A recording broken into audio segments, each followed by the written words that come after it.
حضور نے فرمایا وہ شخص لعنتی ہے جو خامند کو اس کی بیوی کے خلاف اکساتا ہے یا بیوی کو اس کے خامند کے خلاف اکساتا ہے، وہ لعنتی۔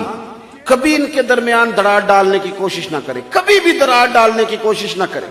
حضرت سیدہ عائشہ صدیقہ رضی اللہ تعالی عنہ اور سرکار موجود تھے، تو کسی بات میں کوئی اسی طرح بات چیت ہو رہی تھی تو مولا علی آ گئے، حضرت ابوبکر صدیق آ گئے اور حضرت سیدہ عائشہ صدیقہ رضی اللہ تعالی عنہ کو ڈانٹنے کے لیے آگے بڑھے۔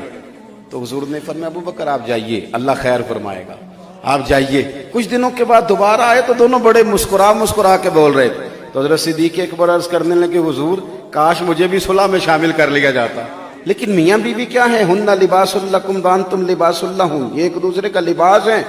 کبھی خامن کا حق نہیں بنتا وہ بیوی کیا باہر بیان کرے، کیوں کہ وہ تو اس کا پردہ ہے، وہ تو لباس ہے، اس میں کچھ ہے ہوگی بھی تو خامن تو چھپائے گا کیونکہ وہ لباس ہے، لباس ہی تو عیب چھپاتا ہے بندے کو۔ بیوی جتنی مرضی بھوک کاٹے اس کے لباس ہونے کا تقاضا ہے کہ وہ کہیں جا کے اپنے خامن کا شکوہ نہ کرے، وہ کیونکہ وہ اس کا لباس ہے، وہ تو پردہ ڈالے گی۔ اور پھر ایک بات اور یاد رکھنا، انسان بغیر لباس کے سونا بھی نہیں لگتا۔